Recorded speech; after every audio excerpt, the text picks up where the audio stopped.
Hello, everybody. Welcome back to another edition of Three Things About the Browns. I'm Stephanie Haney here with voice of the Browns, Jim Donovan.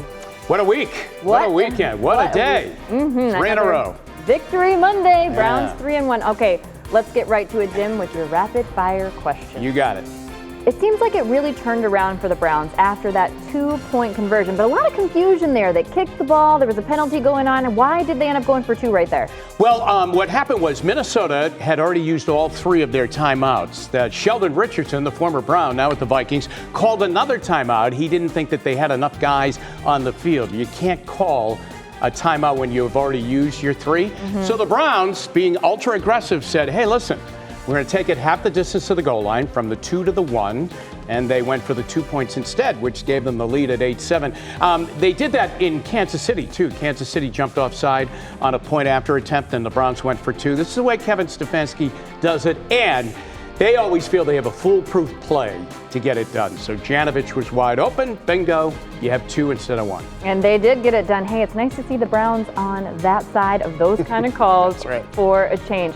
And let's talk about that defense. The defense had an incredible performance after that first quarter, really shutting them down. Who gets the credit there for that? You know, I got to tell you, Joe Woods, their defensive coordinator, has done a great job. I was a little bit worried. I know a lot of people were very worried when we saw them play against Kansas City, and really the early part of the game against Houston when Tyrod Taylor was kind of running around on them. But I think the factor here, Stephanie, is they have now played together for a couple of weeks. They didn't play at all in the preseason, so they're finally together. There were 9 new faces into that Browns defense. Finally, you see they know where they are, they know where the other guy is, and they're in sync right now. So they're doing it in all 3 levels. Great pass rush, great play from their linebackers. Jeremiah Owusu-Koramoah is amazing as a rookie. And in the secondary, things are going really well there, and it all comes together. So I got to give it to the guy that orchestrates it, Joe Woods. Well, they say offense gets them in the seats, defense wins the games, and I think that's definitely what we saw yesterday.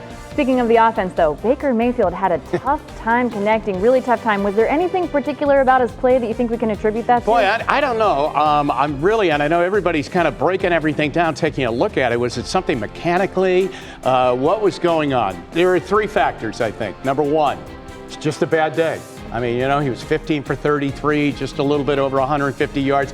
They all have him. He had his bad day. Hopefully he's had it and it's all over. Number 2, I don't know that he's completely comfortable with his offensive line right now because Jedrick Wills, the left tackle, is hurt, playing hurt, but not finishing any of these games. And they ended up playing a rookie late in the game in crunch time, James Hudson. So that left tackle spot is a bit of a problem. If Chris Hubbard is healthy this week, I would say he would go in and they'll rest Wills to try and get that ankle ready. Number 3.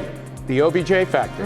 Is he trying to push the ball to Odell Beckham Jr.? 7 targets yesterday. They only connected twice. There were targets that were wide open, and he missed them. Those are the 3 things that I would look at. And we did see visible frustration from both OBJ and Baker when those were not connecting for them, for sure. Yeah, and all of us, too. That is true. All of us, absolutely. But it was a win, so we do have a victory Monday. And that's it today for your 3 Things About the Browns. Jim, thank you very much. You got it. We'll be back with you after the Browns take on the Chargers on the road in Los Angeles next week.